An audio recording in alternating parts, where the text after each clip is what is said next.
Welcome back to Winners on a Wednesday, where every single week I put together a documentary showcasing my students' property success. So you can watch it, enjoy it, study it, and emulate it. This week, we've got the amazing Adam Barker. My name is Adam Barker, and I've been in property since I was 21, so 11 years now.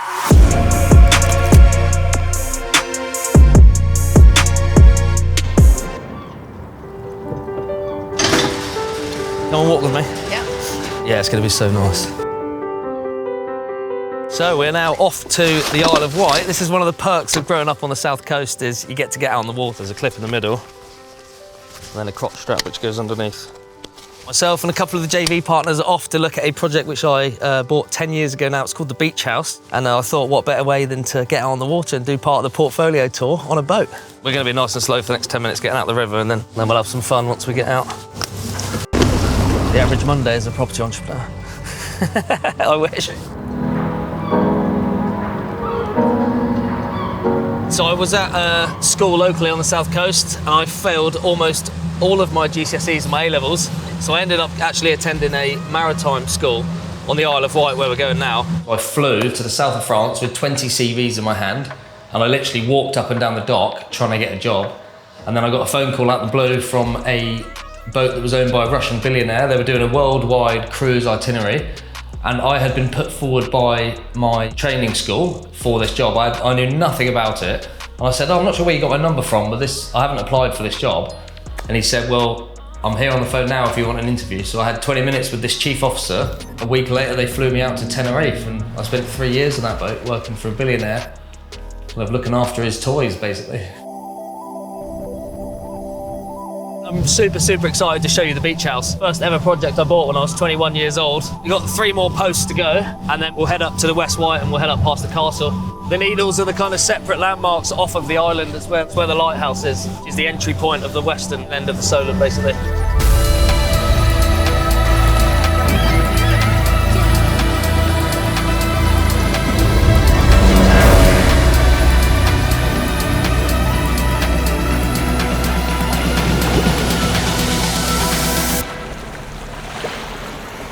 I saved up every euro that I got paid, and then I went to look at my first project when I was 21. My dad kind of said, "Right, you've got some cash, you need to get onto the property ladder." So I went to look at a pub which had planning for 2 flats. I met the vendor there, and he said, "Oh no, you're young and you're enthusiastic, you've got a lot of energy, you need to be looking at a bigger project. You need to come and have a look at the Sandpiper Hotel." So I went to have a look at this hotel, and yeah, I bought it pre-auction, and yeah, that was 11 years ago now, but that was my first ever project. Guy, can I ask you a favour? Yeah. There's a line on the back of that A-frame on the port side there that's been tied up. You just untie it, we'll go onto this black rib here. That is how you do a portfolio tour. Feels so nice to be back as well. So this was literally my back garden for the best part of 3 years. And this was the first property I ever bought, which was the big blue property here. I basically bought half of the hotel. We're going to have a look now, but I bought it pre-auction. Well, I guess like growing up, I'd always had little projects on the go, albeit they weren't properties. So they were either speedboats, motorbikes, or always had something hands-on I was doing. Yeah, so the small white building on the end here, this was the Fat Cat pub, and the pub was attached to this blue building, which was the Sandpiper's Hotel. And yeah, converting this into a 3-bed house by the beach took me just about 2.5 years it was. Up until I went full-time in property, I was just flipping. So I sold 3 flips and probably made 200 grand cash. And then I learned about BRR, recycling and cash pot. Well, I do own today, as of this project, 3 houses. All that will be a social housing exit, super passive, and totaled up will be 6 grand a month passive income. Numbers on this house were crazy though. I bought this for 106,500 in cash. I then spent about 80, 90 grand doing it up. So we're all in for nearly 200 grand. And then it sold for 325. So that 100 grand plus of profit turned out to be completely tax-free because I was doing it in my own name. So I sold my own residence basically. So people say don't have any regrets in life. And I do. I have one regret in life, and that is not keeping that house. I was 21 when I bought it, so I was very naive. I didn't have any education. Looking back at that project and the numbers now, that would have been a BRR, all money out, plus some, that now makes £2 a week because it is a 3-bed holiday house on the beach on the Isle of Wight, 5 minutes from the Needles. But again, it comes down to kind of getting educated and paying for education rather than mistakes. No way. So this is my old house sign, the beach house, parking only. I made that with a paintbrush probably 11 years ago now. It's good paint, isn't it? You right? Did you buy this place kind of 8 years ago? You bought it from me? Adam? Yeah. Really? No way. It's crazy. We've come back, we're filming today just to show my kind of property journey. Okay. And I was like, there's no way we can't start at the beach house. You want to come and look? Oh, is that all right? Sure. Oh mate, this is banging. Going back into the beach house 10 years later. Nice to meet you. Oh, Steve. Officially. This is amazing, by the way, what you've done with it. It looks incredible. I'd have loved to have done this. This was the idea when I had the house to make the veranda flat and build the balcony. So this was like a shingle driveway, wasn't it? Yeah, we used to kind of come, if you remember, come in. Yeah, there's a little gate here, wasn't there? Yeah, and then go in. The front door was Was here, yeah. Thank you for showing us. Really appreciate this. This was an open veranda here, so I used to walk straight through here to the front door. Is that the exterior wall there? Yeah, where the doors are, yeah. Are they my carpets from 10 years ago? These, yeah. No way. Love them. Yeah. No way. Them. Yeah. This is what you get when you buy quality materials. Yeah, nice carpet. I remember there was a tiny little door in here. Yeah, so you got into the kitchen. And the kitchen was really small, wasn't it? It was pokey because there was units all the way around. There, and then you had another chimney breast here. Yes, you're right. It was chimney breasts everywhere in this place. I like the pocket doors. It's smart. Yeah, got a shower and a lovely shower and a toilet. It's very nicely done. You've got good taste. Yeah. Well, that's the wife. So I remember this was a sash window at this kind of height. Yes, exactly. Oh my word! Look at that view. Yeah, well, I mean, it had a new roof and all windows were replaced and obviously was rendered. Do you find a lot of corrosion damage just being so close to the sea? Yeah, like this. Everything has to be super high grade stainless, doesn't it? Yeah, like this. So they put these things on, but they'll have to go. So sad. Thank you very much, Steve. Cheers. Thank Shall you. have a beer one day? Yes, absolutely. Yeah, pop in any time. Yeah. Thank you very much. Absolutely gobsmacked. What they've done with that place is amazing. It's nice to see like they've kept a lot of the original stuff that I did 8-9 years ago. Oh, it's so unplanned and that was wicked.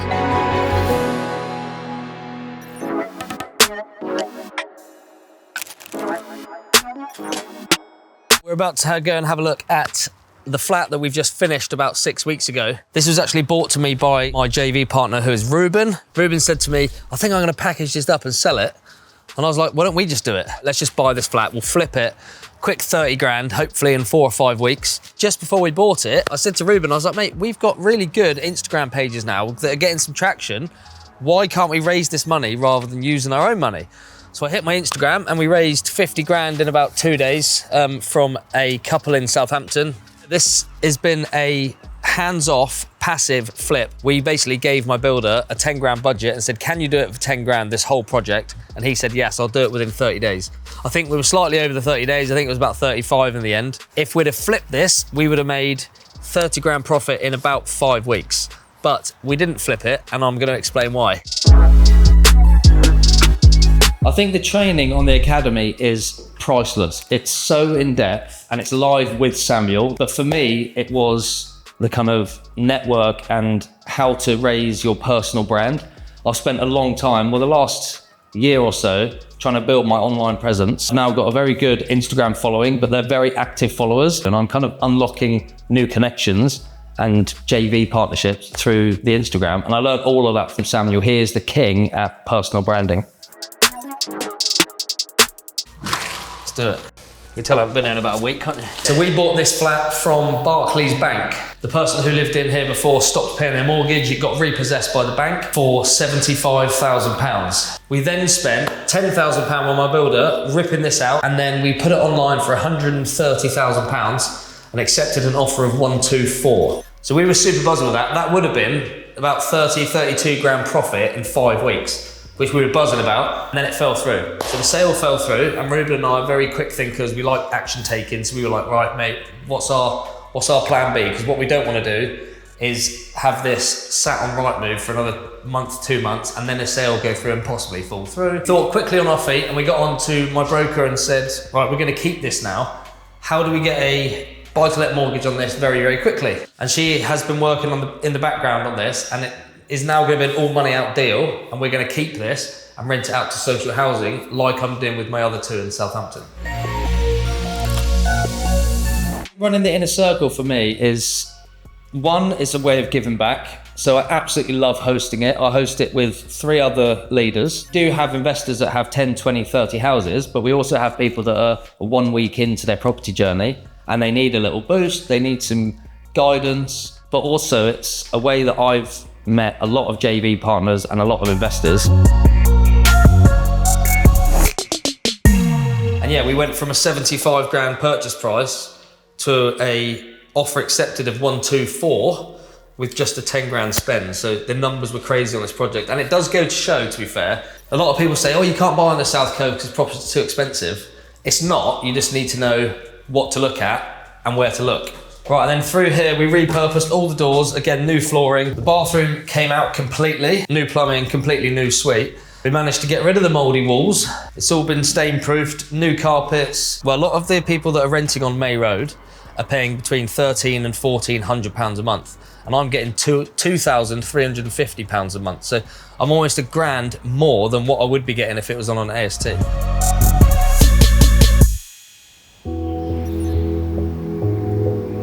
My little one is 7 years old. She is the only reason that I'm doing this. When I say my why is to get time freedom, it's not for me to go gallivanting around the world. It's for me to have time back to give to my daughter. I'm a full-time dad as well as building this empire. I say it's hard being a single dad, but actually it's how I've created that fine balance. My daughter comes first, so I know what I'm doing day to day. I'm with her until 9 o'clock and I'm with her from 3 o'clock. So I can only focus on the property thing between 9 and 3. If I didn't have my daughter's influence on how my journey's panning out in property, I would be working 7 days a week and I would not have solved my why I've got into this in the first place. So she's only 7, but if you ask her, say, what does daddy do for work? My little one would say, you buy houses for people that aren't lucky enough to have like a safe house to live in. So she understands what I'm doing with the social housing thing and the kind of people that I'm housing. And even at 7, it just means the world to have her, like, her little support behind me and keep me going and a bit of motivation, so.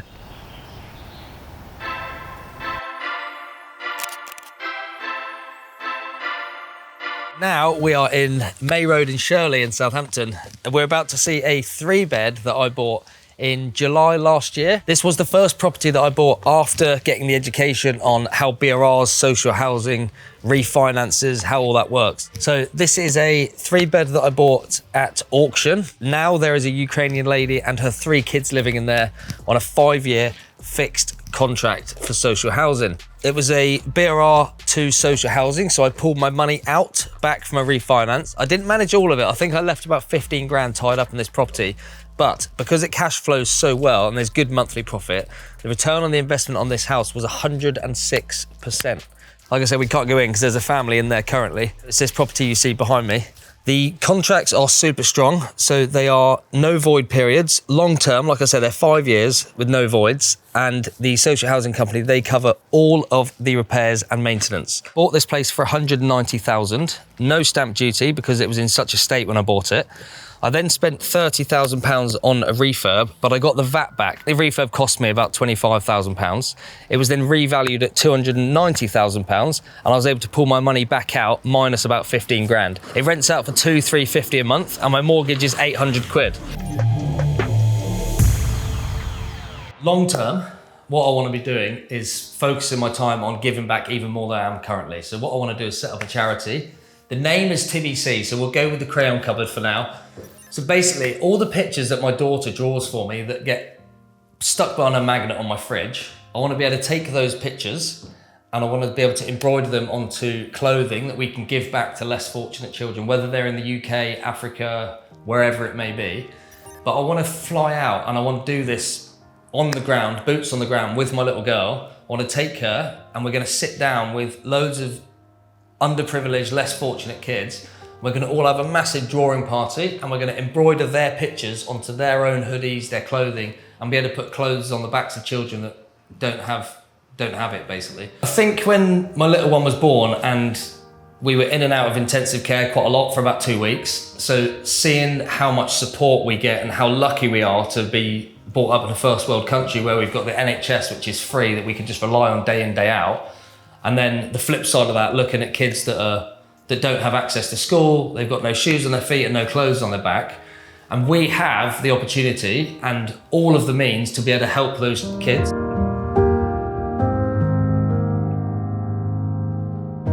I think if I wanted my daughter to describe me in the future, I want her to be able to say, my dad's the guy that helped house all these people that were less fortunate, and I want him to be remembered for putting clothes on children's backs when they didn't have any.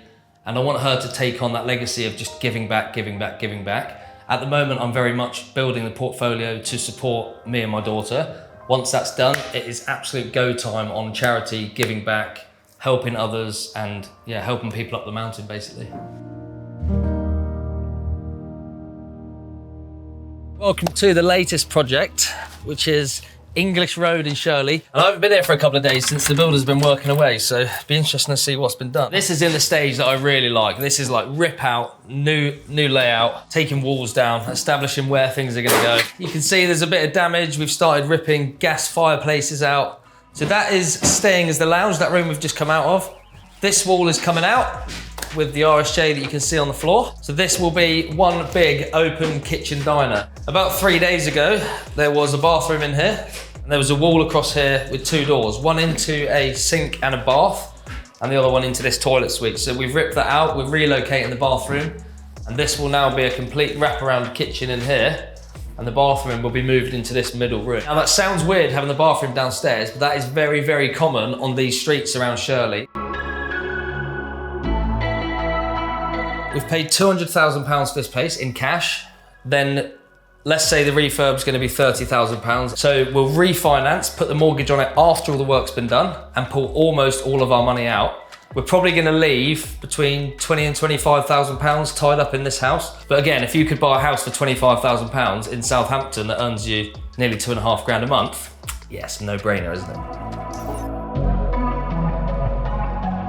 Okay, so this property was bought 100% in cash, £200,000, with a JV partner, Anna, who you will have seen on the island with us earlier. Yeah, so JV partner that I met through the academy, through an inner circle, and yeah, she could see the vision. She's actually been here for the last 2 days, ripping this garden out, bless her, and she's done an amazing job. Certainly not much left. So sitting behind me is one of my beautiful JV partners, Anna, who we've just bought a really cool project together in Southampton. Well, we met on the academy. I can't quite remember when. Met a couple of guys there who happened to know Adam, and then we went off on a course together. Yeah. I think just really clicked. You have to really trust someone, especially if there's, you know, a lot of money involved. And I think that's something, that rare ability to really, really like someone and really trust someone from the word go, and that's how I felt about Adam. For my strategy, BRR to SA, BRR to social housing and flips, it requires a lot of cash up front. So I think the absolute key to scaling my business is going to be unlocking more cash. So in the last few days, I've raised £140,000 from another 2 investors through Instagram. So that's my main vehicle, really, is unlock the cash, find more projects.